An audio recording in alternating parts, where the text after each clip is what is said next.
Now then, guys, it's Phil, it's All Leeds TV, and we are back for what is the final big match preview of the 2021-22 Premier League season, and what could potentially be our final big match preview of Premier League football. Who knows? I have got a very good mixture tonight of positivity. It's like batteries. We've got 2 positive, 2 negative. That's where I'm going with this. I'm hoping that there's going to be a little bit of back and forth, and the people below trying to cheer up the people at the top, and the people at the top trying to get the news out for the people at the bottom. So obviously, everyone, if you're in the comments, send them in. Let us know how you're feeling ahead of tomorrow.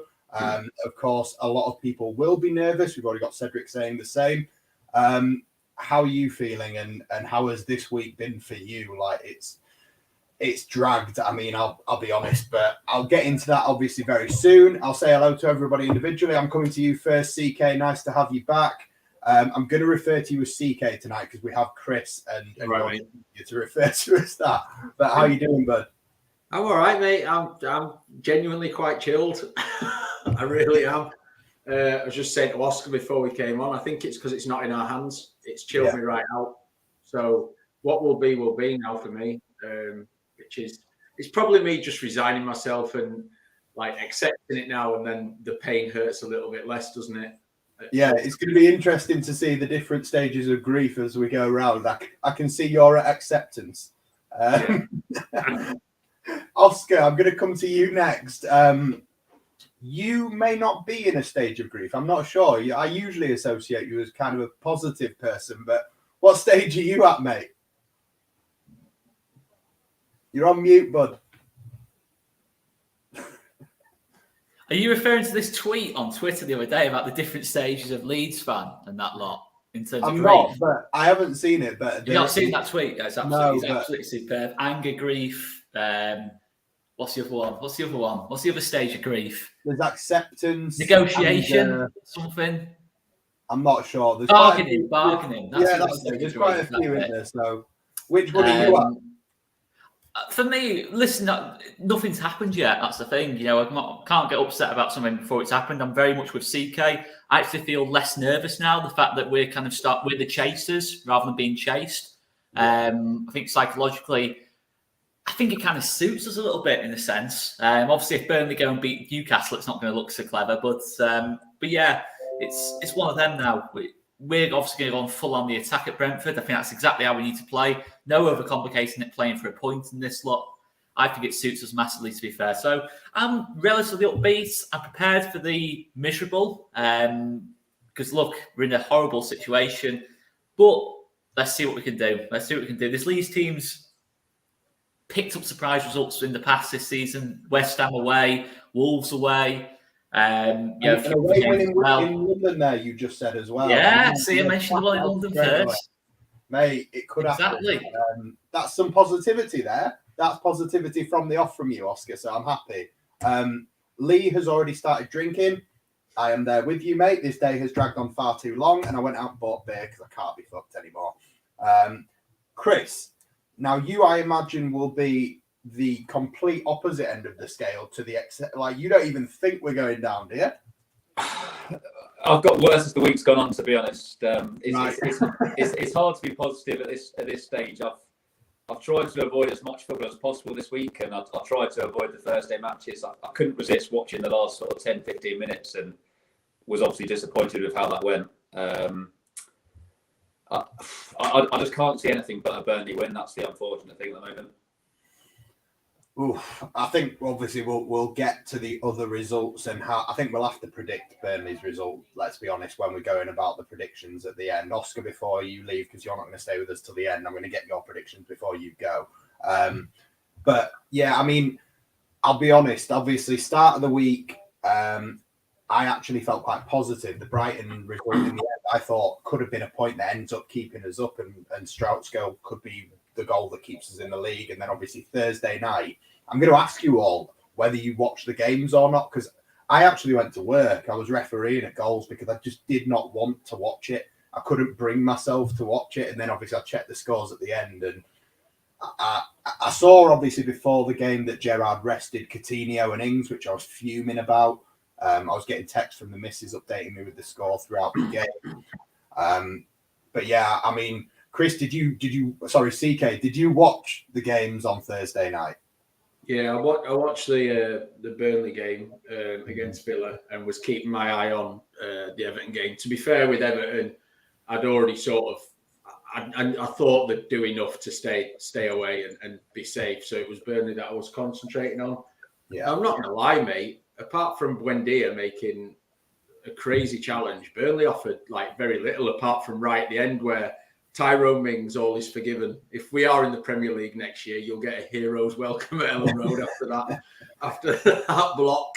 But Burnley had very little to offer, mate. There's every chance Newcastle go there tomorrow and batter them. Newcastle are riding if the Newcastle that turns up is the one that played Arsenal, Burnley will get an absolute hiding.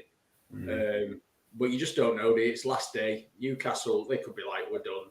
We're on the beach, so who knows? But it was Burnley are never an easy watch. I'm not saying we've been an easy watch this season, but it's rare that they're a good watch. But they did a job, man. They got a point, and it's a good point for them at the end of the day. It leaves it in their hands. Yeah, that's actually like touching on some sort of positivity from you, Chris. I'm quite impressed. You've given yourself some sort of hope there, which I wasn't expecting from you. Yeah, we haven't talked about us yet. We'll get to us. Don't worry. Oscar, what did you think of the two games on Thursday night? I imagine you will have been watching them both quite closely with the Liverpool connections, and obviously the only thing I think I missed was Patrick Vieira kicking a Scouser, which I think we've all been tempted to at times. But what did you make of the games and the results and the way that the two teams played? I can only talk about the results because I didn't watch either game. The only things I've seen from either game was as soon as it got to like 10 o'clock on Thursday, I thought, right, let's have a look at the results. I didn't even realise Everton had gone 2-0 down. So, that was like one of them. But I've same as CK, I never ever felt Everton were ever really going to get realistically dragged into it on the last day. But yeah, I only really watched highlights. Nick Pope's had an unbelievable game for Burnley. Everton have just done what they needed to do, really. The home form's kept them up, and fair play to them. But yeah, the Burnley game, they could have won it at the end, but I think realistically, they probably would have took that at the start, a point. Burnley in that kind of sense. But yeah, it just depends what kind of Newcastle we're going to get on tomorrow night. I think tomorrow afternoon, sorry. Because if it's the Newcastle that played on Monday, I agree with CK. I think Burnley have got a bit of a problem there. If Newcastle do turn up and give that kind of performance again, pressing from the front, Callum Wilson's made a massive difference to him since he's come back. St. Maximan's probably playing some of his best football of his career, to be honest with you, at this moment in time. So yeah, there's relative hope there. But yeah, in terms of what I made out from Burnley, I think they're just very compact, as you'd expect, really. Didn't really give up loads of chances. When they did, Nick Pope bailed them out. Buendia kind of 0 to hero. I'm just disappointed, really, that Villa didn't start Coutinho or Ings. You really feel that Burnley is sitting in. You want someone to kind of unlock the door. I just really wanted Coutinho there sooner, really. I know he came on for the last 20 minutes, I believe. But I think you give Coutinho a full 90 there against a Burnley low block, trying to find that space, maybe even create the chance himself, take a shot from distance. That was the disappointment for me, that they didn't play their best player. It's really frustrating seeing that lineup just before the game's kicked off, and I hope City batter Villa tomorrow. To be honest with you, I hope that completely backfires on Gerrard now. To be honest, about resting players, I think that's, I don't know, one of those things. Maybe that's sour grapes, but I hope that doesn't help Liverpool win the league after all that. To be fair, nothing against Liverpool, but Gerrard doing that has really annoyed me. I'm not going to lie. Yeah. Chris, mate, did you watch the games on Thursday, and what was your takeaway from everything? No, it's similar to the rest, really. I try to avoid it, but I was disappointed with the Villa lineup, and I kind of thought they'd pinned all the hopes on getting something from Man City, which I couldn't understand because they're unlikely to win that game anyway. Yeah. Everton, I couldn't believe when they're 2-0 down. Didn't see it, but I thought there's no way they're coming back from that. So that gave me a bit of hope going into the last game, thinking they're probably going to lose to Arsenal. But obviously the way they came back was, frustrating. And to see Lampard and the rest of the team celebrating afterwards like they've won the titles. Not what anyone else wanted to see. No. Just seeing him happy makes me pissed off, I'll be honest. I just can't be arsed with him. And it would have been really great to have that on his CV because he knows his career's over. So can I change that to seeing anyone happy at the minute pissing me off? Yeah, no, it really is pissing me off at this moment in time. I'm thinking, why are you celebrating? Why, like Sunderland today? Why are you celebrating? It's just. I've had it too, mate. One of my best mates is a Sunderland fan, and he's been texting me like, "Can't wait to play you next season." I'm like, "Fuck off." I've got a question in from Hannah who wants to know, Chris and Oscar in particular, what are the games that haunt you this season? I think that's one place we do have to sort of start the show in. How have we ended up here? Let's not delve into the managers. Let's not delve into the board, but let's just talk about on the pitch, the players. How have we got from 9th in the Premier League, and what games have looked so different this season to how they did last year? I mean, the top 6, they probably stand out. Maybe the record against the teams below us, I don't know. But I'm intrigued to get your thoughts on what you think has brought us here and what's been your turning point of the season. So, CK, I'll come to you first. To answer Hannah's question, there's 2 games for me that stick in the mind, and that's Brentford at home, which we should have been gone, dusted, and then all of a sudden we're 2-1 down. Obviously, Paddy came on to score the equaliser, and I agree with the Newcastle at home as well. By half-time, we should have been absolutely out of sight. It should have been 4-5, and then obviously Meslier gets butterfingers and the ball goes through his hands with Voldemort's free kick. And we pick up one of them. You turn one of those into a win, and the other one, potentially we win the Newcastle one. That's 4 points, and we're not having these conversations potentially. Do you know what I mean? Yeah. Yeah, mate, I must admit, you've reeled off some there that I think most people agree with. I agree with so many of the comments. Oscar, you've been at loads of good, different games with great views, home and away. Which ones have stuck out for you? Can I just start with why we're in this situation, if that's okay? Yeah, go for it, mate. I've got a big takeaway from that, and it's quite a basic take, this, but for me, I look at the whole squad, and I did it last night, to be honest. Looked at the whole squad. Cooper and Forshaw are the only players for me, and I'm not exaggerating now, the only players for me who've played anywhere near their best over the whole season for me. And Cooper and Forshaw haven't even played every game this season. I can't think there's anyone in that squad. One more, maybe Joffrey. You could put Joffrey in there. Yeah, Joffrey's hardly played, but Joffrey as well. And maybe you can throw in some of the other under 23s as well. But in terms of senior players that have played kind of week in, week out, would be first names on the team sheet if they're available, etc., etc. For me, it's only those 2 who have played anywhere near the best. I think everyone's kind of dropped down the level from last season. That's the most disappointing thing. And sometimes it's got to come from within for me. It can't just be down to managers and recruitment and all this lot. I think you look at some of the individual performances, have just not been good enough ultimately. We've made mistakes and they've been punished, missed chances, wrong decisions in the final thirds, poor passing, poor decision making, all these different kind of things. That for me is the main thing in terms of on the pitch. Just general performances have dropped a lot, and people say, "Oh, it's down to this and that," but ultimately, individuals haven't really done their jobs. Not just a collective; individuals haven't done good enough. But they have a chance. Kind of a lot of people have alluded to this across the Leeds media sphere in the last sort of week or so. They have a chance to completely change the narrative of the whole season tomorrow. Yeah.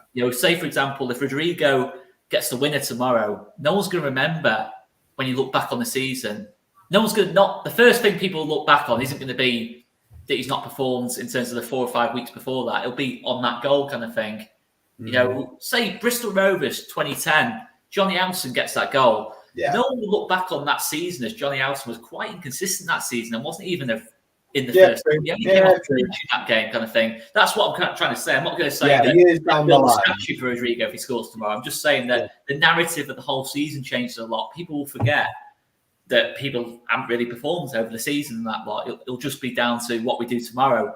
But if we go to the games as well. Got to agree with CK's selections first of all. Definitely Newcastle and Brentford. I'll throw in Everton for slightly different reasons. I just thought we didn't look right from the first minute in that game. That game, I think, was that was the game that Everton won. I've been positive all season. First 2/3 of the season, we're not going to have a problem with relegation. It was after that Everton game, on the train back from the Everton game, I was thinking, we could be in real trouble here. We're just being totally outplayed there. It's not like they've had 3 shots and scored 3 goals. They've totally outplayed us. They've outworked us. The system looked better than ours. All these different bits and pieces. That was the game where I was kind of thinking we're in a lot of bother. But I think the biggest regret's probably been in more recent weeks. And it ultimately did be down to whether we stay up by a point or go down by a point, really. You know, the Southampton home game, the Palace away game where we kind of sat in for the last 20 minutes or so. And even last Sunday, you know, I know what you're saying, Phil. It was a big psychological boost to go and point above Burnley. But we should have gone for it. We had to win that game for me. We did the bare minimum in that Brighton game. I was happy, obviously, we got the point, but I wasn't really celebrating it in any kind of way. I was kind of thinking that's giving Burnley that little bit of encouragement. Because if we win that Brighton game, you go 3 points in front, and psychologically, Burnley can't play the way they did at Villa. Burnley can't go to Villa and sit in then. Burnley got to play on openly, probably lose the game from that, and then all of a sudden the final day looks a lot more comfortable. So that's the most recent games that were drawn. You win one of those games, all of a sudden it looks totally different. But it's just, they were quite flat draws, I felt. They were quite flat games. Certainly the first 2, Palace and Southampton, really flat ones. But yeah, they haunt me quite a bit. And to an extent, Marsh's first game against Leicester, I still don't know how we lost that game. I think that was one of our best performances of the season. Leicester have one shot, it goes in. I even watched that game back today, the highlights on it, thinking that's mad how we didn't win that game. But it is what it is. Yeah, and Hannah obviously saying thank you for answering the question. And Chris, I'm going to come to you next, but before I come to you, I'm going to flash this one up because this was my answer. And no one had mentioned it, I don't think, up until now. But that was, for me, the game where everything turned. And obviously, like, I was in the West Stand for the game, and the West Stand isn't really known for its atmosphere or anything like that. But we went 3-0 down and people turned round to Radrizzani, 𝐃𝐎𝐿 and started singing Bielsa's name and you don't know what you're doing, those kind of things. And for me, that was a game that really sticks out as to, what happened on the pitch was an atrocious performance. But in terms of the stadium, that was the first time I sort of felt it go real toxic. And that wasn't really, and that won't be a moment I'll look back on with fondness from our Premier League journey. Is there any others that have stuck out to you, Chris? There isn't really a standout game. I just think we never got started. I mean, pre-season was poor. We lost the first game quite badly. Everton at home, that was a draw, that you could accept that. But then we just struggled on, and I think it took several games to get the first win. And there was never a moment in the season where we've had a real good run. Every month you've been waiting for that turning moment, but it just hasn't happened. I guess. I mean, last season we got early wins against Fulham, against Sheffield United. That kind of kick-started the progress, got the players confident. But this year they've just been up against it from the start. And I think Brentford in particular, we lost 3 key players in that game, Cooper, Phillips and Bamford. And I'd say that's killed the season more than any other game. Yeah, no, that's a fair take, to be honest. I think nobody's pointed that one out. Yeah, the thing I was referring to actually when I did my little bit before the question was just obviously last year we had a good record-ish for a newly promoted side against the top 6. Obviously this year we've lost every game home and away against the top 6. And the thing that saw us into 9th was the fact that everyone below us, we beat them home and away. And I'd struggled to put together, other than Norwich and Watford, anyone else that we've beaten home and away. I really can't think off the top of my head. And no disrespect, but obviously it's a disrespectful thing to say, who hasn't beaten Norwich and Watford home and away this season? It's not even just that, Phil. It's like taking 4 points, winning the draw, win the home game, draw the away game. We've not even really done that. Yeah, Wolves kind of did 4 points on. Yeah. And that's a big improvement on last season, actually. Yeah. Maybe it was twice. So Palace as well, we took 4 points on, but not enough of those. Not enough 4-pointers, win them a draw or 6-pointers. And that's what moves you up the table. Yeah, and then obviously just because I'm sort of time conscious, I'm going to push on some of the questions so that you get to answer the questions I want, Oscar. But I know we're probably going to end up doing plenty of shows over the next couple of weeks after tomorrow to talk about the season as a whole and do reviews and stuff. But I want to ask all of you, who's been your player of the season to this point? And if they're playing tomorrow, who do you actually bank on to be that person that goes and gets us something in this circumstance? Because obviously Leeds United in recent years, and I say recent years, you could go back to probably the Champions League era, in all honesty, pressure hasn't suited us well. And who do we have in that dressing room tomorrow other than Jesse Marsh banging his chest saying, I feel positive about this, that's actually going to go, I feel really positive about this, and I'm going to go and drag us 3 points? CK, who do you think in that dressing room can give us anything? There's only one person for me, mate, and that's the captain. That's Coops. Right. He would be, and he's missed half the season, he would be my player of the season, would Coops. I think Oscar said earlier, named a couple of players who have probably been at the level we expect, and one of those is Coops. And I expect him as the captain tomorrow to get into him. I'm sure he does anyway, but I fully expect Coops to be bang at it tomorrow. If we're talking on a technical front and who's potentially going to win us the game, then we'd like to see one last hurrah from Rafinha before he goes. It'd be a fitting send-off for him, to bag the winner and keep us up. Sets his hero status forevermore, I think, if that happens. There's a story there, isn't there? But Coops is the one for me, mate. He's the leader. Everyone knows he's the leader. And he's been probably the most consistent player this season when he's played. Yeah, I'd agree with you, in all honesty. Obviously, Liam Cooper, if you think actually back to the last time we played Brentford away, Griffin Park, everything was going wrong. I think Ayling had just come out and done that interview after Forest away, and then we go to Brentford and we somehow scrape a draw, and then we end up going on to win the championship by 10 points. So Cooper at Griffin Park or the Brentford Community Stadium. I know it's our first visit tomorrow, but Oscar, do you think it's Liam Cooper? Well, funny you mentioned, definitely Cooper for me. The players I mentioned before, Cooper's the only one I think who's exceeded expectations, I think, over the season. No, in all seriousness, last time we went to Brentford in the Championship, I remember the game so well. We dominated the game. 𝐃𝐎𝐿 makes a horrific mistake, but we dominated the game. And I remember walking away from that game thinking, we're going to do it this season. We're going to go up. It was that game. There was something about it.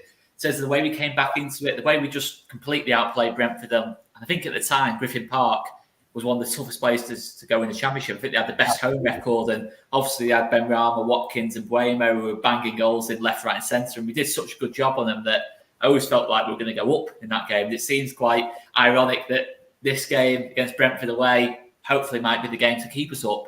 But in terms of tomorrow, I definitely agree with CK. In terms of pure leadership, it's going to be Cooper. I'd like to think it's Calvin as well. I really would like to think it's Calvin too. And I think it will be. Calvin's the Leeds fan in that team. He'll know exactly what this means to us to stay in the Premier League. It was like me, like us all. Much of our growing up as being Leeds in League One in the Championship. So he'll know exactly what this means for Leeds fans to stay up. But in terms of making a difference in terms of goals or an assist or a crucial moment to maybe win the game or draw the game or whatever, there's a couple of players, to be fair. There's a couple of players who potentially could make the difference in the game. I think Bamford, for starters, if he is fit and available in this game, whether it's off the bench, I think it will be off the bench, but with 20 minutes to go, we've seen Bamford can have an impact off the bench in those situations. I think obviously Raf as well, as CK's mentioned. I think the games we have won this season, I think in all but one of them, Raf has either got a goal and an assist in the game. So he has come up with clutch moments to win us games. Can he do it one more time? It'd be such a superb way to finish the season. You hope it is Raf, to be honest, who does it. And probably Joffrey Gelhardt, to be honest, purely because I don't think Joffrey's necessarily the most accomplished player on the pitch in that kind of respect, but the thing with Joffrey is he'll play without fear, and I think that's a big thing in a game like this. For Joffrey, it doesn't matter that it's a massive game to keep us in the league. He'll play the game the exact same way. Head down, trying to make things happen, being positive on the ball, and hopefully we'll get that one moment of magic, because he's done it every single time he's played, if we're being honest, in terms of his goal and assist record.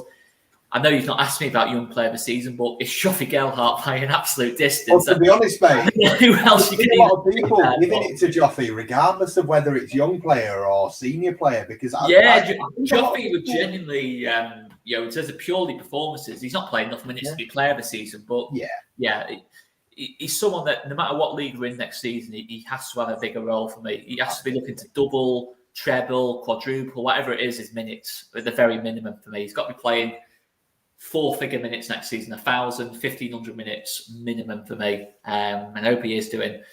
But yeah, I feel like it's going to be one of those three in that final third. He might give us a moment.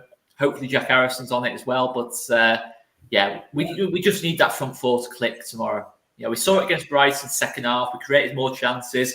I thought it was probably one of our best performances, probably in the last sort of 5 or 6 weeks, the second half against Brighton. Yeah. We need that moment again. It's what we're going to need. In a game like that against Brentford, we know the player 5 at the back. There's not going to be a lot of space. Let's see what the lads at the top end of the pitch can do. Absolutely, mate. Chris, what about you? I'm assuming you're not going to hit me with Rodrigo, Llorente, or Firpo for player of the season or player to win us to safety tomorrow, no? No, I'm hoping your mate Rodrigo does have a performance tomorrow, but mate, so am I. in terms of player of the season, there's not that many players that can hold their head up high and say they've had a really good season. I think Joffrey has done well when he's played, but he's been held back too much. We've not seen him in hardly any games really when you look back over the season. Rafinha's obviously carried us over quite a few games, but has he really done everything he could have done? His form's dipped so much since maybe December or January, and I know the system's not necessarily suited him, but you would expect him to do a bit more than what he's done. His free kicks, he's had so many free kicks, he's come close, but he's never really delivered. From the same free kick about 3 or 4 times all night. So I mean, Cooper's obviously done well when he's been fit, and he does lead the team. But yeah, I mean, player of the year, I suppose. Yeah, you can only choose between Cooper and Rafinha. Yeah. Well, big pool to choose from, guys. Get your votes in, and I'm sure Leeds United, if they haven't already. Compare it to last season, though. You know what I mean? Last season, we had probably 6 or 7. I think we were all split on all these TV in terms of player of the season. Ultimately, I know Dallas won it quite comfortably in the end, but we were split for large parts of the season. We're saying, yeah, he's definitely player of the season. And a week later, we go, no, he's been better. And all that lot. I mean, remember the amount of times we bickered about Calvin and Rafinha, to be fair, last season, Phil. It sums up the difference this season. We've seen obviously a drop. Hey, mate, we'll see in a few weeks who goes for more, won't we? Don't start that. Please focus on staying up first. Yeah, of course. One thing I do want to ask as well, while we still have Oscar, tomorrow, tactically, what do we expect? How do we win this game? And then obviously, I do remember, I think it was you, Oscar, the other night saying you wanted to see Pascal Struijk at left back. To deal with the presence of Ivan Toney pulling onto the wing for those aerial battles. Biggest header of a ball in our team, Pascal versus Ivan Toney on that flank for the aerial duels. Rafinha, like Chris just said then, let's potentially have him in a wide area where it suits his game better. I'll go to you first, Oscar, and then I'll come back round just in case you need to shoot off quickly. But what do you need to see in the setup for tomorrow? And what's going to give you confidence? First of all, I'm all right for time for a bit, to be fair, so don't worry too much about that, mate. For me, the main thing to start off with is let's not overcomplicate it too much for me. I think in that second half against Brighton, it looked a lot more natural. Calvin was picking up the ball from the back four again. Raf was on the touchline. Jackie Harrison was on the touchline. He had that pass on into the wings again. The midfield had passes on everywhere kind of thing. I can hear the Bielsa ball chimes ringing somewhere. Well, it wasn't quite Bielsa ball. We weren't man-to-man marking, but it just seemed we did seem to just adjust it a little bit. It was only like 5-10 yards further wide, but it made all the difference. And we did seem to create more chances from that. Raf was making the runs out to win. Jack Harrison was doing the same, getting closer to Joffrey when they needed to and staying wide when they needed to. And I think Rodrigo was better second half as well. But that's the starting thing. We just keep it simple. Listen, Brentford are a good team. Brentford have had a really good season. That Eriksen-Toney link-up scares me. I think it scares us all, to be fair. I think Norgard's someone as well who doesn't get enough praise. I think he's one of the best underrated players in the league. One of the most underrated players in the league for me, Norgard, in terms of what he does at the baseline midfield. This season for Christian Norgard, and he's completed the most passes of any Brentford player. He gets through a lot of work. He allows Eriksen to be a little bit more attack minded, to push ahead of him and that lot, and Janels as well next to him, Janels next to him too. So that's obviously a worry. But my big thing tomorrow is ask Calvin Phillips to man mark Christian Eriksen out the game. Yeah, I probably would. To be fair, yeah, I probably would be tempted. I think in terms of creativity, it's not a case of, I think if we stop Eriksen, we stop Brentford. I think Mbeumo's a really good player. Visser's a really good player. Tony, I think, is outstanding, to be honest. I think Tony is destined to move to maybe a Newcastle in the summer, or maybe a Villa, someone like that. Possibly in the summer, you have a little bit of a bigger budget than Brentford, ultimately. No disrespect to Brentford, but he's the player I expect to move on. But it's not going to happen, I don't think. But for me, I'd really like to see Charlie Cresswell start. I think we've seen from Charlie Cresswell, he loves the battle. He loves the aerial battle kind of thing. He would love that tomorrow up against Ivan Toney. It'd be a real old school kind of battle between him and Toney. And don't get me wrong, I think Llorente does as well. But I just think Cresswell for that pure height and power in both boxes. Brentford do tend to go quite long as well. They don't tend to be the most footballing side in the league. They do play nice stuff, but they like to get that ball into Toney early, over the top and that lot, and try and get him to hold it up a little bit. I'd love to see Cresswell start the game. But I don't think he will. I'd like to think Pascal will play at left back just to cope with Because I think Toney probably will target the left a little bit more instead of Firpo maybe, trying to win those flick-ons into Mbeumo and that lot. Yeah, I'd like to see height in there, prioritised definitely. I think Jesse mentioned as well, they've spent a day or so on set pieces. That's a big part of Brentford's game. The long throw, set pieces. It's something to definitely be wary of. Pontus obviously in the box. Toney. Trying to think who else. Ajer as well. Really good in the air too. So He's a lot of height and power. What's that? He's about 6'8". He's massive. Yeah, no, he's a really good player to be fair as well. I think he got him from Celtic. Norgod's a big lad too. So we've got that to worry about definitely. But yeah, height, physicality is key, and I think just keeping it as simple as possible on the ball, letting things flow through Calvin, Click playing box to box ahead of him, and then obviously the front four playing it as they see it, kind of thing. I'd like to think as well, if we're chasing the game, Patrick comes on. Listen, we don't know what Patrick's availability is, but if Patrick was anywhere near enough fit to start the game, I would personally start him, a bit like the Norwich one, and take him off after 45 if he's not fully fit. I think it's all about starting the game well tomorrow. I don't want to be chasing it. I think you've always got to look to start the game well, put the pressure on Burnley early. That's the big thing too. The worst thing we can do tomorrow is concede early, and then you got the whole of Turf Moor, is up for it kind of thing. You know what I mean? It'd be bouncing if we concede early. Same goes the other way too, but we need to start the game well. If Bamford's anywhere near fit enough to start, he would start for me. Joffrey would be playing in the 10 role, but if not, I like to think we can finish the game with a shape like that, maybe with Joffrey and maybe Rodrigo playing off him. But we'll see. We've not got a lot of options on the wing, but we've got some options through the middle at least tomorrow by the looks of things. Yeah, echoing the comment I just flashed up there, I think we are all probably wearing half and half Leeds and Newcastle scarves tomorrow. All Newcastle, aren't we? Chris, Jesse Marsh, just touching on some of the stuff Oscar said. Jesse Marsh said in his pre-match press conference yesterday that he actually thinks it might be, his focus is on telling the team that you need to go out there, get that first goal early and hope that news travels to Turf Moor and affects them. So if that is what he wants to do, first of all, the same question I asked Oscar really, like, how would you go about setting up? But also additionally, you kind of think that what happens here, away at Brentford, and vice versa will affect the other two games and how? Yeah, I think it definitely influences. I mean, I'd like to think they're not watching the score too much because ultimately they really should just be focused on getting the win. I know maybe later in the game you might adapt the tactics if it's going well, if Newcastle are winning. But I just think it's like Oscar said, don't concede an early goal. Just go back to the basics. Just be confident in the play and try and make the runs for each other, support each other. Don't kind of throw the arms in the air when it's not going well. Yeah. You want to see the Rafinha Rodrigo link up. Make some play on the wings.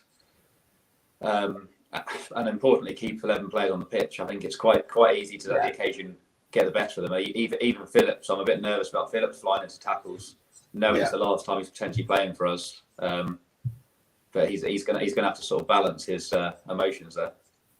Yeah, absolutely, mate. I completely agree. I think one of the most important things, absolutely no red cards tomorrow. Nothing stupid. We go out there, it's business, and you've got to have your head screwed on. And I think Klopp's obviously rooted out the whole mentality monster thing in the last few weeks, but I think we really need our Swedes just on tomorrow. Every single player just cannot let anything slip. It's 100%. And look, that's a lot of pressure, but Chris, same to you, mate. Sorry, CK, I'm referring to you as CK.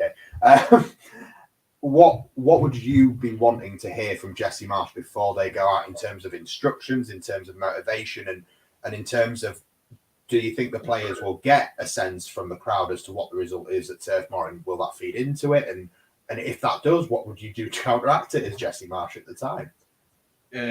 The players will definitely know what's going on at Turf Moor due to the crowd, if nothing else.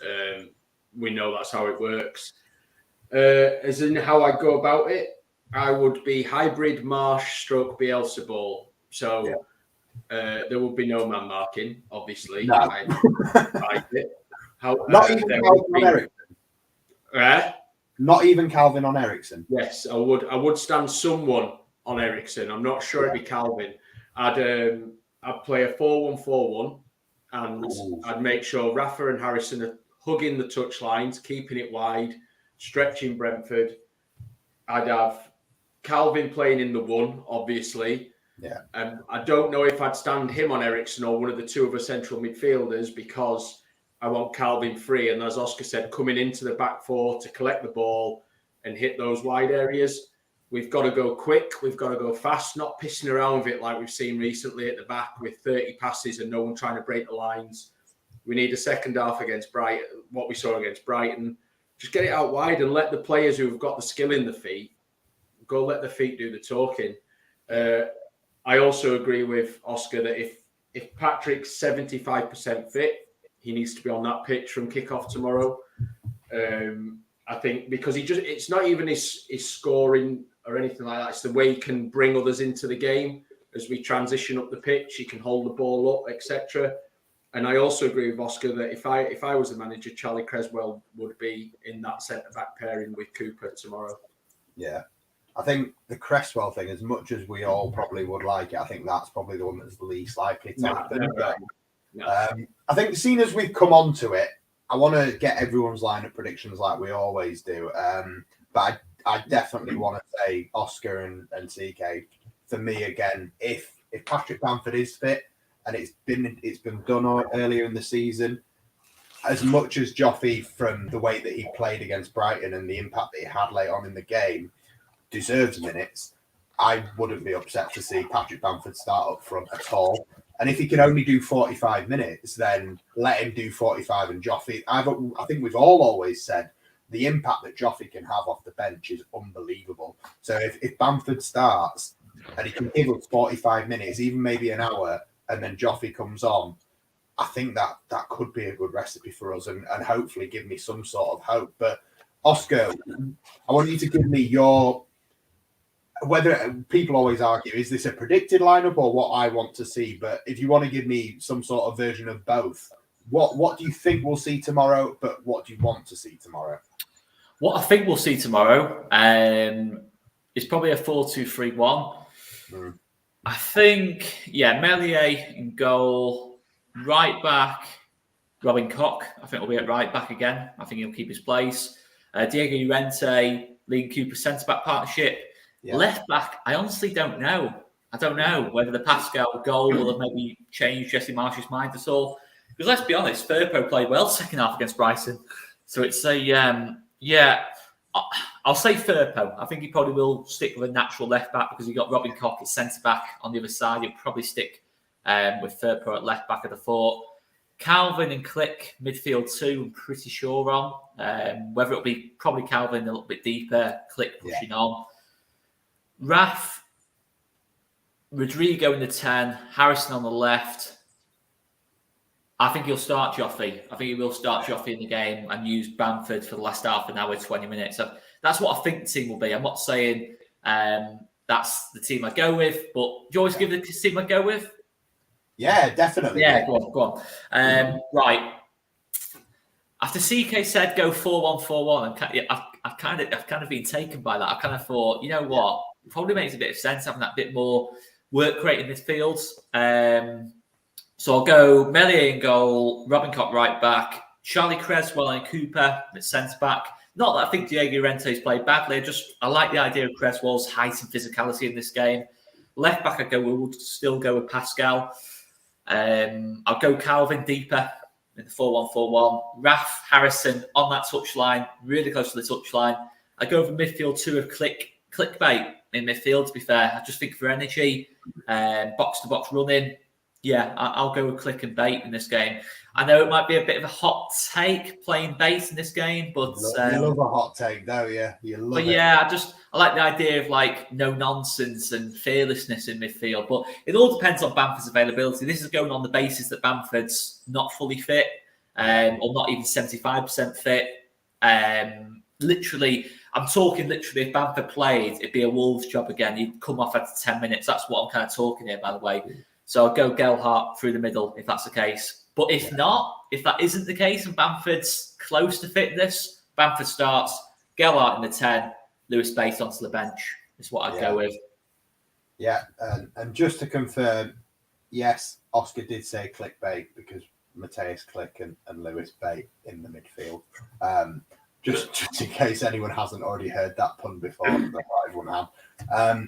CK, give me a mixture of your predicted lineup and what you want to see, or are they both the same? No, they're very quite different. So I'll go through mine first. What I'd want to see, and I'm going to do it on the basis that Bamford's fit enough to start. But I agree with Oscar. If he did, the most we'd see him is 45 minutes. Yeah. So I would go. Obviously, Meslier in net. Koch right back. I think he's done enough to start there again. I thought he was decent. Charlie and Coops in the middle. Pascal at left back. There's just loads of height and strength in that back four then to deal with Tony and the others coming up against them in the air with that Brentford long ball. Calvin in the 1. So I am going 4-1-4-1. Raf on the right, Harrison on the left. And then I have got a middle 2 of youth and inexperience of Gelhardt Bate. It's not got the same ring to it, Oscar. No. Joffrey Bate. It's got Joffrey Bate. So Joffrey at 10, and then Lewis Bate a bit deeper. So almost playing a stretched wide diamond across that 4 of Lewis just in front of Calvin, helping him, providing that short outlet if needed. Joffrey up in and around Bamford, and then Bamford up front. That's what I'd like to see. The lineup I think it will be is exactly the same as what Oscar said. Yeah. Yeah. To be fair, let's just say now, in terms of big match previews, I don't think the expected lineup and the lineup we wanted has ever matched. It's not just personal to Jesse Marsh's. I think even when we were flying up the table under Marcelo Bielsa, we were still saying things like, no, you'll still start. He won't start. It's the way it is. Absolutely. Yeah. Just going to flash this one up quickly. Yeah, the All Leeds TV output next year, regardless of what division we're in, is always going to be exactly as it is now. If anything, you're probably going to get bored of us. So, yeah, just keep looking out for it. We're going to still talk the same shit no matter what division. Chris, I'll come to you. What is your predicted lineup? And I assume it's not anything like what Jesse Marsh is going to put out, but tell me what you think he's going to do as well. I mean, the disappointing thing is there's not that much to choose from. So, I mean, I personally can't see how Bamford's going to be anywhere near the starting 11. I can't see how he's just going to come from not being on the bench to being fit enough to play in the most key game of the season. And then I suppose the other 2 players that could come in, Bate and Creswell, they haven't played very much. So it's quite a risk, I think, throwing them in for this game. So I think Meslier in goal obviously picks himself. I'd go Koch. I think I'd go Llorente, Cooper, and Pascal as the back 4. It's a bit Neil Warnock going for 4 centre backs, but given the options he got, that's what I'd go for. I think he might play Firpo though, just to try and get a bit more attacking width down the left to support Harrison. Yeah. And I think the rest kind of picks themselves really. Calvin, Click. Rafinha, Harrison, and Joffrey and Rodrigo. Yeah, fair enough. I mean, I'm going to say it now, and I'm going to say it in a way that I really hope tomorrow is the day that he proves me wrong. But I expect Junior Firpo to start at left back. I'm praying that Pascal Struijk starts at left back instead. If that doesn't happen, Junior Firpo, please let tomorrow be the day that you finally prove me wrong. That would make me really happy. And I might even forgive everything, actually, if we stay up and it's you that scores the winning goal. So I'll put that out there now. Meslier, obviously, in goal. I'm happy with Cox staying at right back. Llorente and Cooper will start at centre back. Pascal, for me, left back. It will be a 4-2-3-1 as much as I love the idea of a 4-1-4-1 going back to that. But to be honest, the 4-2-3-1 in the second half at Brighton did kind of look a bit 4-1-4-1-y, to be honest, anyway. Calvin was deeper, Klich was more advanced. So, yeah, I'd say Klich and Calvin as the 2. And then, obviously, it's going to be Rafinha, Rodrigo, Harrison. As much as I love 𝐃𝐎𝐓𝐁𝐃, I wouldn't drop him into the 10 and drop Rodrigo. You just got to hope that the technical ability that the 30 million quid has bought us finally turns up and shows us something tomorrow and keeps everything. Like Oscar says, maybe flips the script a bit on that. So, again, the same that I said about Llorente, I'll say about Rodrigo, I'll say about Firpo, all 3 of them. If tomorrow is the day that you finally make me eat my own words, then I will happily eat them. And obviously with Bamford, I would start him if he's available, and I'd happily see Joffrey off the bench. But one way or the other, I think they both need to get minutes. And if we could ideally get the minutes together, that would also be very nice. But we'll see, won't we? I think it might even be down to like what's going on at Turf Moor as to whether when Bamford does come on, if he is off the bench, if he comes on for Joffrey or if he comes on for Rodrigo and the 2 go up top. I said last week I actually like the idea of a front 2 of Bamford and 𝐃𝐎𝐓𝐁𝐃 playing that little and large combination like Crouch Defoe for England all those years ago, and I actually think that would be something I'd really like to see. So yeah, there's plenty to go on, but guys, I want you to all get your predictions in. Let us know what you think is going to happen tomorrow at both games. I'm going to start with the one that's less important in a way because it's not us. What do you expect to happen at Turf Moor tomorrow, CK? Do you think Newcastle will do us a favour, and is Chris Wood going to be our saviour? I think it will be a draw. I think Burnley will get a draw there. And obviously then we know what we need. But I think Burnley get a draw tomorrow. Newcastle look tasty at the minute. If the Newcastle that played against Arsenal turns up against Burnley, then Burnley will have a tough time of it. I think that game really just comes down to what mentality Newcastle turn up with.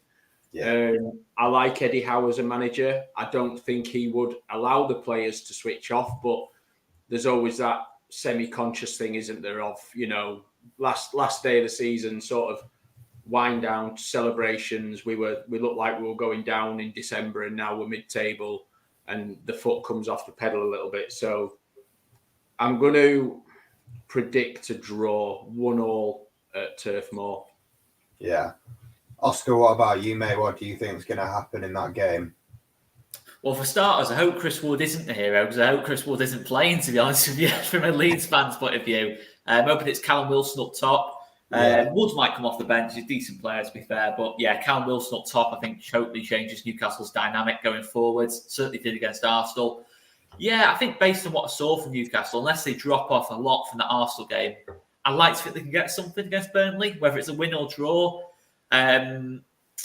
But Burnley's a very difficult place to go to, isn't it? Very, very difficult place to go to. Totally different levels of determination between the two teams in terms of Burnley are playing for their lives, or away. Newcastle, you know, but I do work with Newcastle.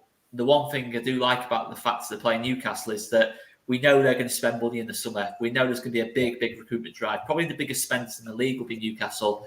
The likes of John Joe Shelby, the likes of Dan Burn, the likes of Cher, all different players. You know, who else we got? Joe Linton. People like that, they'll be looking at and thinking, we need to really, really perform here, because they're playing for their careers almost at Newcastle. You know, they've got all the money in the world to spend.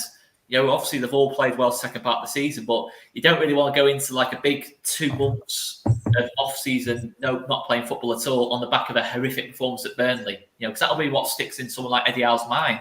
It might just make Newcastle make the decision to sell some of these players. They say, you can't do it away to Burnley. Nah, you're not the one for us. That's what I'm kind of hoping will be part of like Newcastle players' mentality going into the game. The fact that Eddie Howe's been at Burnley, it hasn't gone very well for him. He'll be determined to prove himself. There's a few different things. Look, Brentford have got similar things against us, haven't they? It's interesting. It's very interesting in that kind of respect. But I'll say 1-1 as well. I think it'll be a draw. Okay, so these two guys think that there's a chance that we just need to win tomorrow, Chris. Do you think that Burnley are going to get a point at Newcastle, or do you see them doing us a favour? I hope that's all they get. I do worry about Newcastle. I don't know what kind of mentality they're going to turn up with. I think half of the team must know they're not going to be there next season. They're going to be replaced with better players.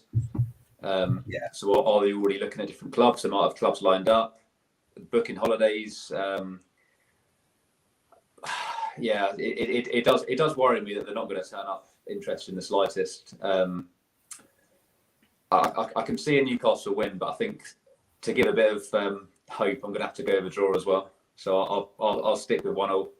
Right. So all three of you are about to tell me Leeds are going to win for the first time away at Brentford since 1961 then, and we're going to stay up, yeah?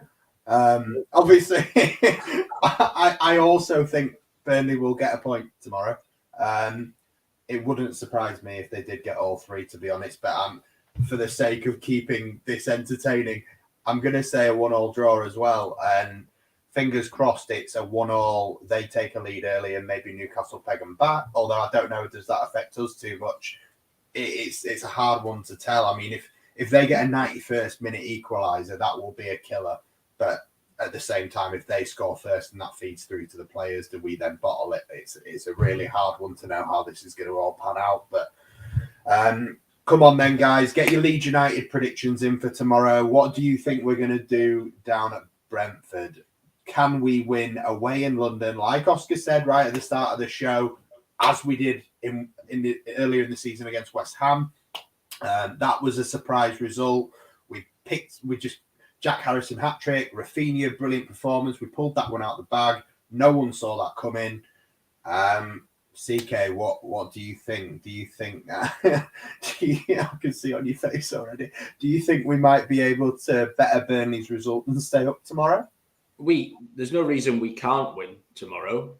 Yeah. What do I think will happen? I think it'll be a draw.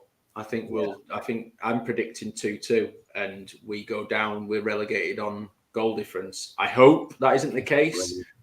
I think the first 15-20 minutes of both games are going to be really defining for the other game. If we go 1-up early doors, and because Burnley are going to set up for me, because at the end of the day, it's in their hands at the minute. Burnley are going to set up pretty much like they did against Villa, very deep. They're going to try and hit on the break.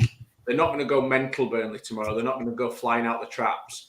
If we do go flying out the traps and we go up early, I think that really probably unsettles Burnley's game plan, and then the ball's in our court. But for a prediction, I think we only get a draw down there, and I think we go down. Sorry, everyone. No, it's okay, mate. It's what we have. It's no false advertising here. We said at the beginning of the podcast, the two negative people are up here and the two positive people are down there. So, Oscar, the onus is on you to bring it back here, mate. You predicted a draw for Burnley tomorrow, which means you have to predict a win for Leeds for us to stay up. You're on mute again, mate. I don't have to predict we're going to win, do I? I don't have to do anything, to be fair. Well, you don't have to know, but then you just... I think we're going to get beat, to be honest. No. I'm messing. I am messing. 2-1 Leeds. 2-1 Leeds. I think I can feel something similar to that West Ham game, to be honest. I think the fact it's just absolutely imperative we start the game on the front foot. I just feel something similar to that West Ham game. I think West Ham play a similar way to Brentford. Obviously have that big physical element to them, with plenty of nice football as well at the top end of the pitch. So I feel like it will be a bit of a ping pong match, to be honest. I don't think there'll be a lot of control to it. I can feel, again, what was the Burnley game? 34 shots, I think, in the Burnley game. I think there'll be even more in this one. I think there'll be moments where we get a bit desperate, try shots from miles out, maybe need that little bit more composure. But I feel we'll win this game. I do feel we'll win this game. I think we've got enough to win it. I genuinely do. I think the way we finished the game against...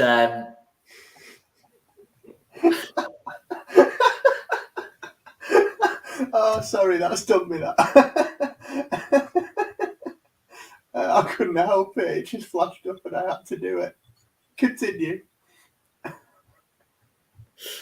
Oh, dear me. But no, the way we finished against Brighton, if you'd have asked me that question at half time against Brighton, you'd got a very, very different answer. You've got a very, very different answer. But yeah, I also think we can do it. Not going to be easy.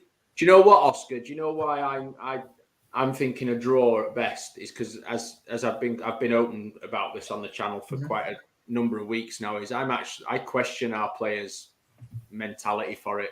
I'm not sure they've got the stones for it. I hope they prove me wrong.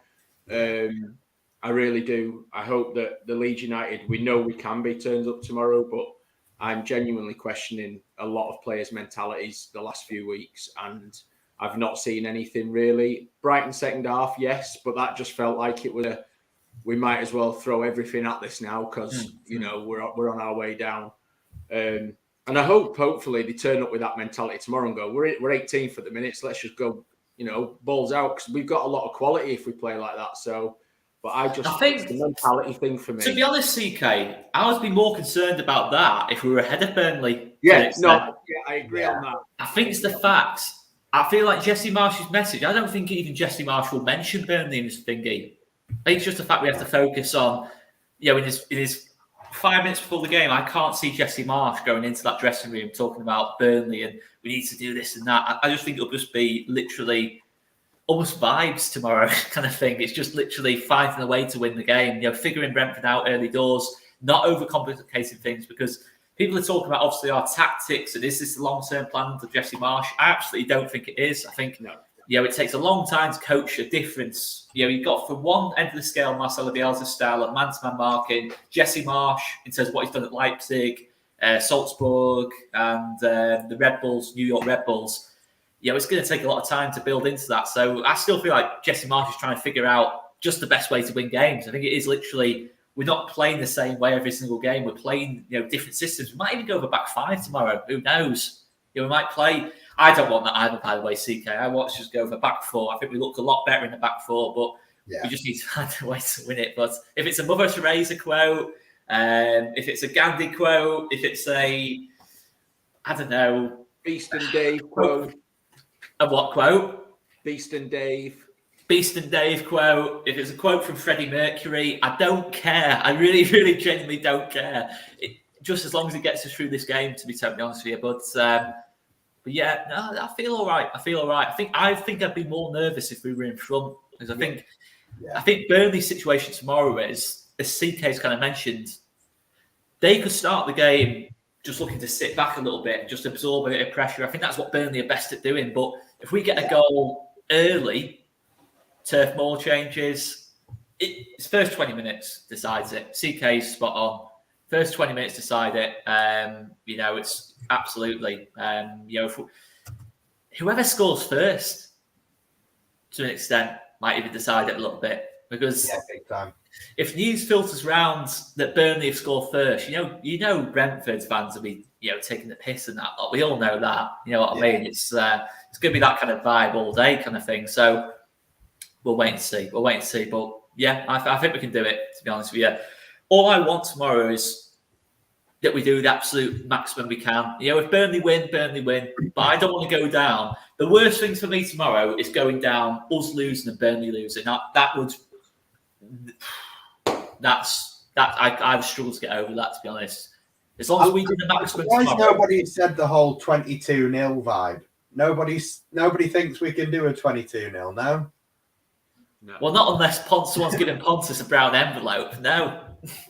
And I can confirm I have just sealed and sent that brown envelope. I'm sure they're asking if you're text. I'm not going to lie. Chris, I'll come to you, mate. What's your prediction for us tomorrow? And you're the positive one. Give us hope, mate. I've been losing hope. I'm struggling to see more than a draw, to be honest. Fuck me. This is At any point in the season, I wouldn't fancy an away trip to Brentford. Fucking hell, Phil. You should have come to me last, shouldn't you, after all this? You thought you were building it up, kind of. I was. He's completely surprised me, mate. I thought he was going to be good. I don't think we're going to lose. I just hope we keep it tight to start with. Just start on the front foot. Don't give away cheap free kicks. No sendings off. Nothing silly. Yeah. I think there will be goals. It's whether we can nick it 2-1 or whether it's going to end it 2-2. Yeah, I'm not massively confident, if I'm being honest. Fuck me, you've changed in a week, haven't you? You were telling me off last Saturday when we were getting ready for the Brighton game. You need to be more positive. I thought we'd done enough last week, but Thursday's killed you, hasn't it? Thursday's killed me. Yeah.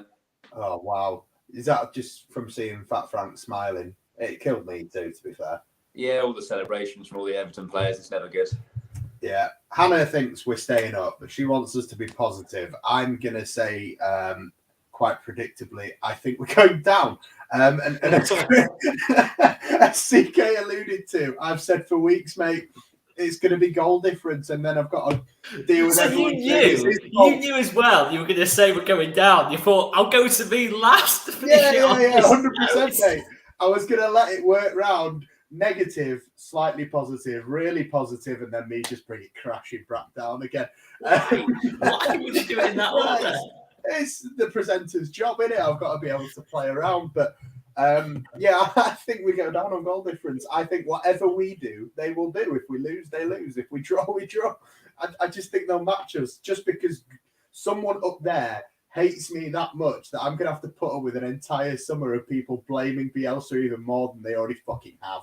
And I just can't deal with it already. Like the last 2-3 months has been hell. Just every time I go on Twitter, it's Jesse Marsh or Bielsa, and I'm just like, I don't want to listen to this anymore. And if that's what happens tomorrow, if we stay up, hopefully both of them can be exonerated. If we go down and we go down on clear points, then you know that happens a bit anyway. But the goal difference being the thing that sends us down is the one thing that I've feared the most for. I'm talking weeks, maybe even months now. And I've kind of seen it coming. So that those bargaining stages of grief and stuff, I think most people would, I think, have resigned themselves a little bit.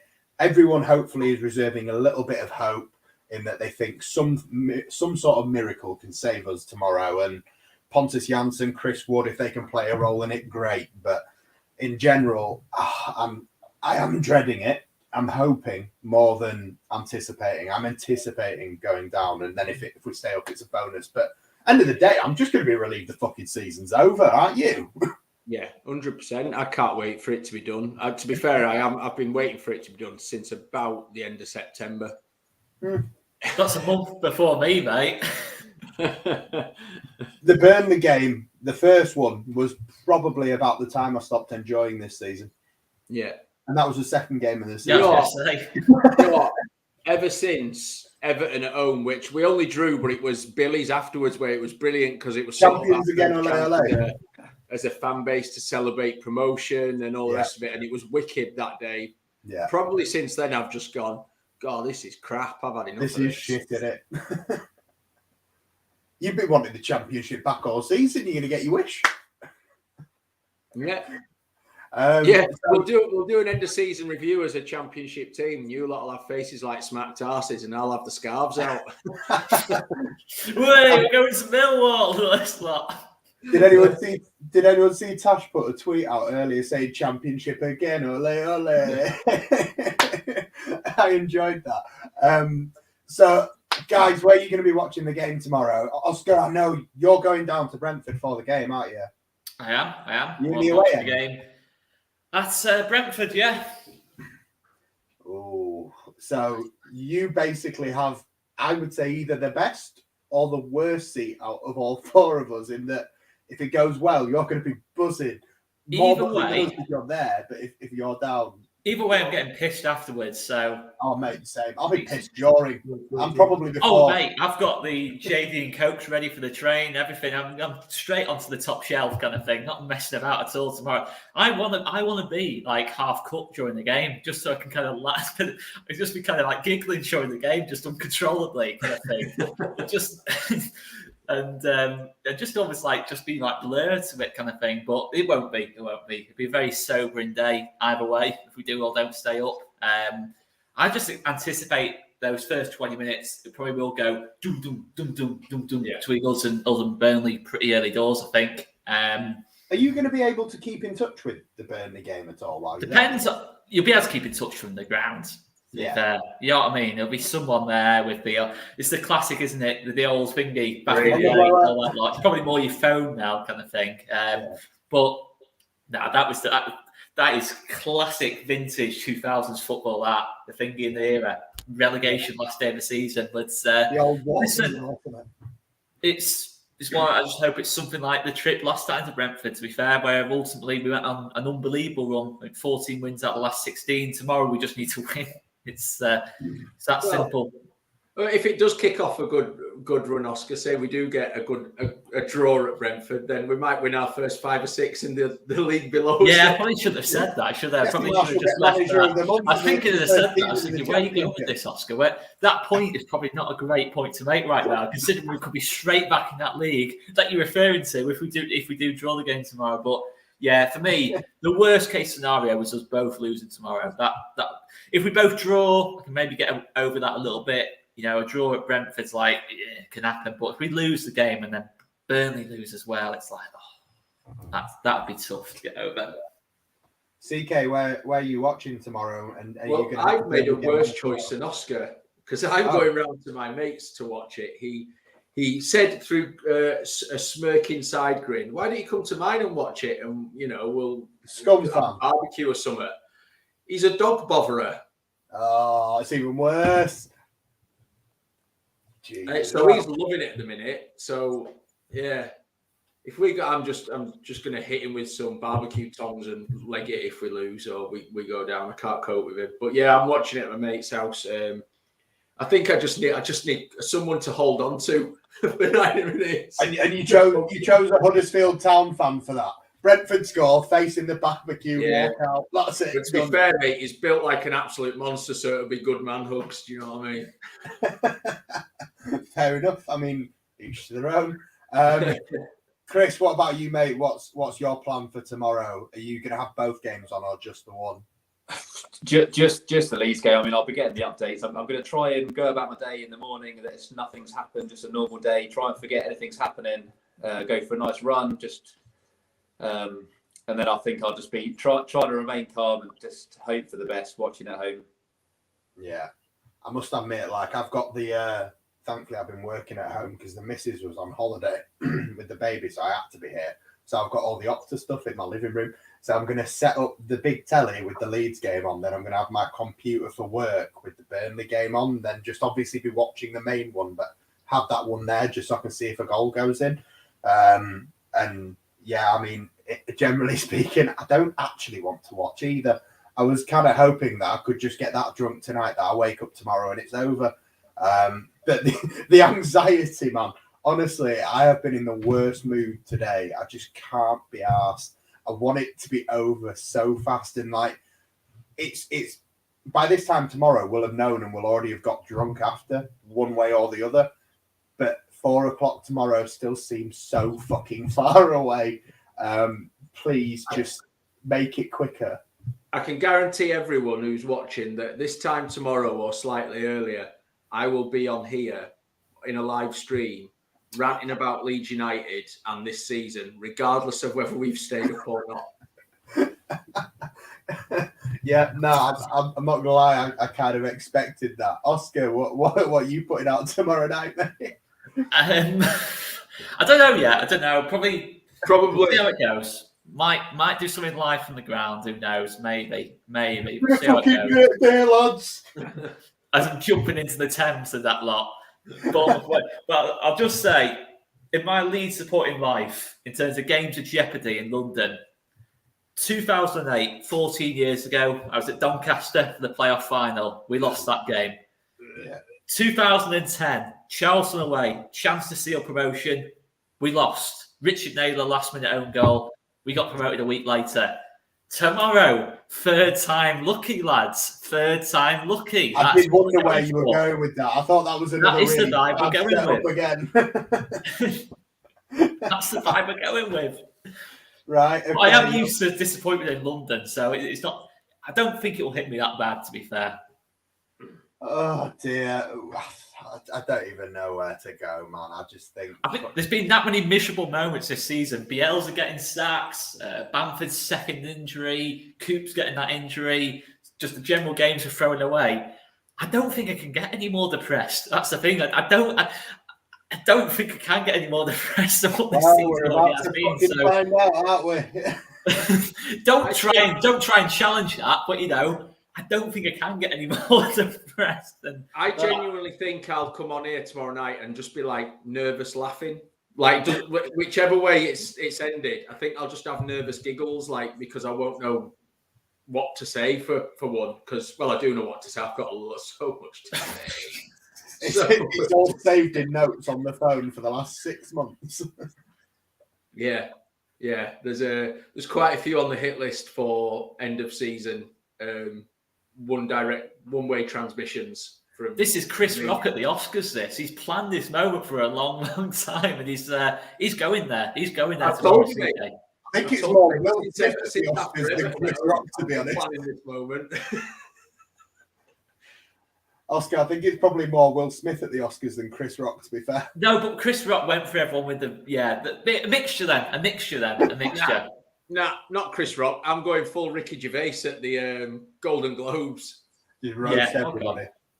And that's even if we win, by the way, guys. Oh, yeah. Fact. Yeah.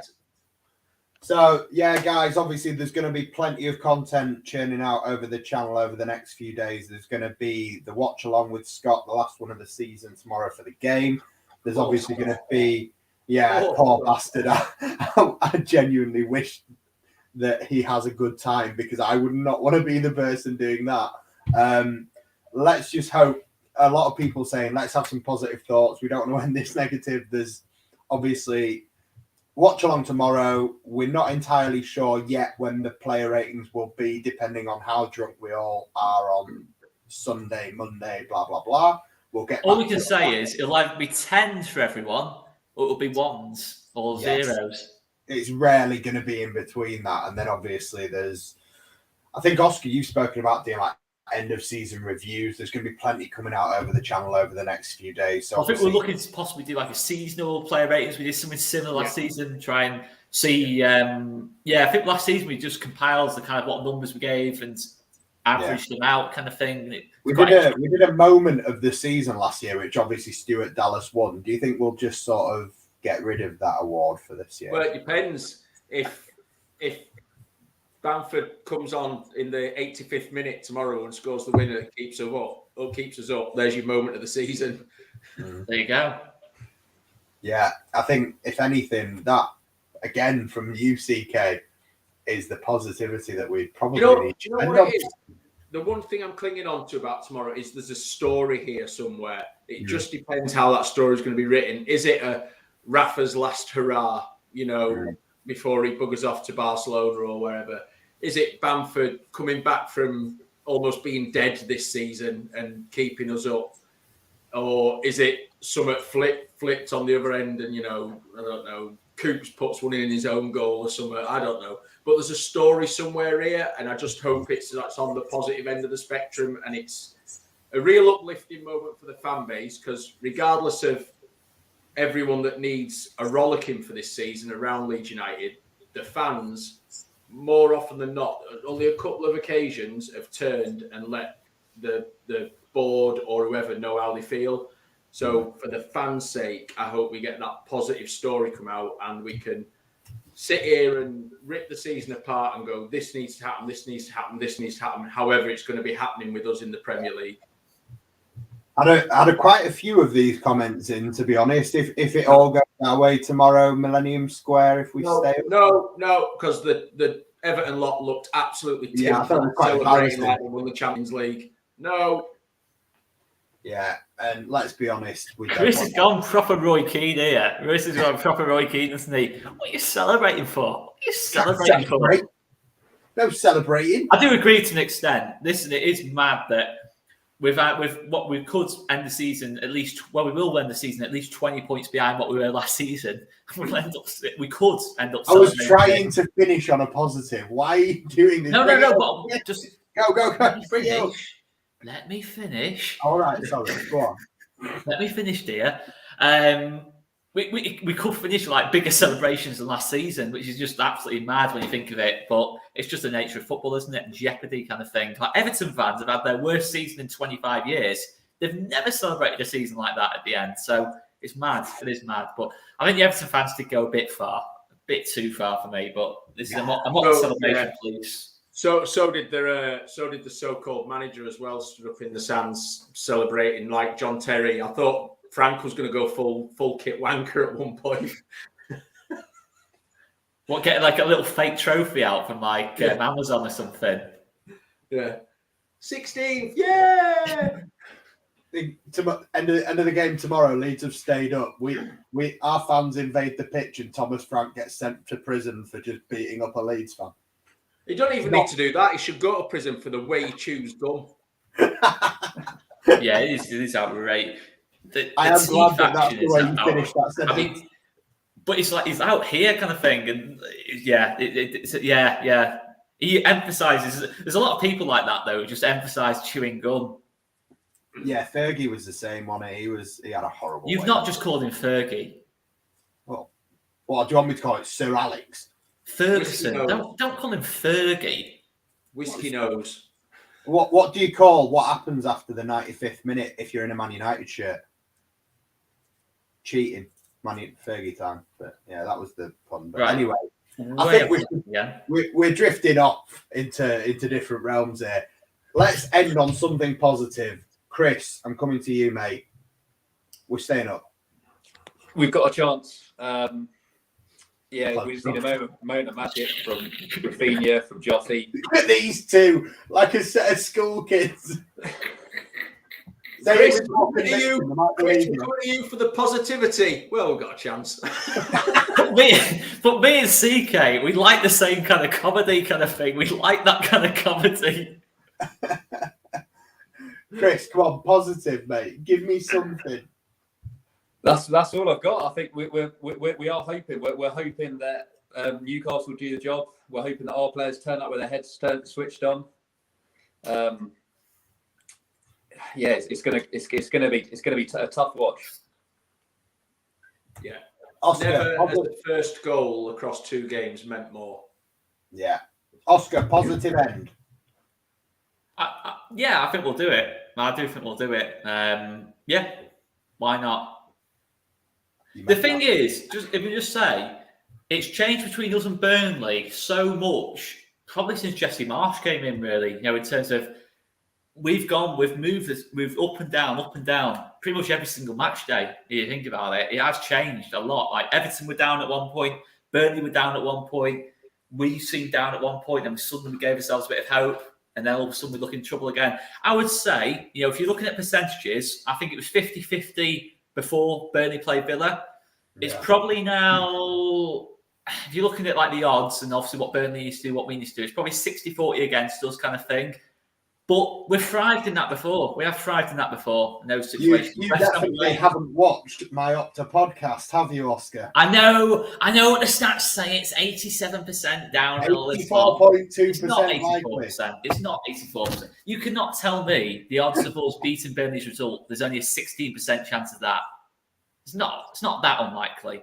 Well, we shall It won't see. be, if we stayed up tomorrow, it wouldn't be the greatest survival story in history, would it? Let's be honest. We've seen plenty of teams do harder things than we've had to do. Yeah, okay. That's positive. Positive. You're the one trying to give, we've only got a 10% chance of staying up tomorrow. Let's not bother. Let's not bother turning up. You reel him in every time. 𝐃𝐿, positive vibes, mate. The Lord of Darkness himself. Head's concerned, but as ever with Leeds United, the heart says that the lads will turn up and we'll do what's necessary. And hopefully, and I've seen loads of Geordie fans in the comments saying, don't worry, the Toon will turn up. Toon turn up at Burnley properly, they beat Burnley, or just a draw. We turn up properly at Brentford, we win 2-1. We all breathe a sigh of relief, and we then look longingly at that boardroom at Ellen Road and say, right, get your checkbooks out and start building this squad. Sorry, guys, I have to shoot, but see us later anyway. In a bit. Thanks so much for the comments, guys. The content will continue whether we stay up or don't stay up. Keep an eye on it, guys. See us later. See you, Oscar. See you, mate. Yeah, I think he's jumping out just as we're about to jump out anyway. But I'm going to let him go. Oh, I've got to fucking change the thing now. He could have waited like 30 seconds. Yeah, we're going to leave it there, guys. Thank you all for your comments tonight. It's been a huge number of people in the chat. So yeah, much appreciated. If you haven't already, as always, smash the like, as Oscar, I should have got him to say it. Smash the like, guys. And subscribe to the channel. Plenty of stuff to come over the rest of the weekend. And all we can do is hope. Fingers crossed it's not the biggest surprise that could happen in Premier League history, like Oscar said. And realistically, Burnley lose, we draw, we're up. All we need to do is better them. And thank you for being with us tonight. Thank you for being with us throughout the season. And fingers crossed the next time we do one of these big match previews is on a Premier League game. I'll leave it at that. Thank you for your time tonight, Chris and CK. Much appreciated, guys. I'll see you all on the other side.